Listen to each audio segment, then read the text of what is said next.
আপনি কি আপনার বাচ্চার স্বাস্থ্য ঝুঁকি নিয়ে চিন্তিত? আপনি কি অন্য মায়েদের মতো সাধারণ নিত্য ব্যবহারিক জিনিসপত্র ব্যবহার করছেন? তাহলে ভিডিওটি আপনার জন্য। আসসালামু আলাইকুম রহমতুল্লাহ। আমরা বাচ্চাদের জন্য সাধারণত প্লাস্টিকের ফিডার, চামচ, খেলনা ইউজ করে থাকি। এখন এগুলা কি ক্ষতিকর? হ্যাঁ, প্লাস্টিকের ফিডার, চামচ, খেলনা অবশ্যই ক্ষতিকর। কারণ প্লাস্টিকের বোতল তৈরি হয় বিষাক্ত রাসায়নিক দ্রব্য দিয়ে, যাকে বলা হয় বিসফেনল এ। এটি মস্তিষ্কে ক্ষতি করতে পারে, বয়সন্ধিকালকে ত্বরান্বিত, এমনকি প্রজনন স্বাস্থ্যকেও প্রভাবিত করতে পারে। যখন প্লাস্টিকের বোতলে কোনো গরম তরল ঢোকানো হয়, তখন এই রাসায়নিক দ্রব্য গলে খাদ্যবস্তুর সঙ্গে মিশে যায়।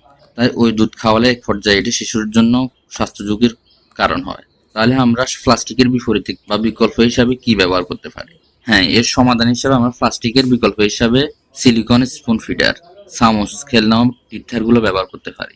আমরা সিলিকনের প্রোডাক্টগুলো কেন ব্যবহার করব? কারণ এটি উন্নত মানের ফুড গ্রেড সিলিকন দিয়ে তৈরি, যা বিপিএ, পিভিসি, সিসা, ফ্যাটলেট ও অন্যান্য বিষাক্ত উপাদানগুলো থেকে সম্পূর্ণরূপে মুক্ত।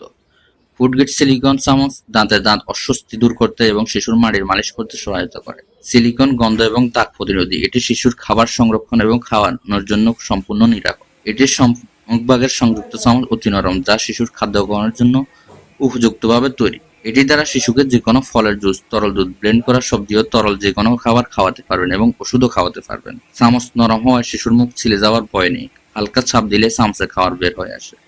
বাচ্চার গলায় খাবার আটকানোর ভয় নেই। বাচ্চার খাবার গ্রহণে অভ্যস্ত করতে এটি সাহায্য করে। খাবারে মশা, মাছি, অন্যান্য জীবাণু ও ব্যাকটেরিয়ার সংক্রমণ হয় না।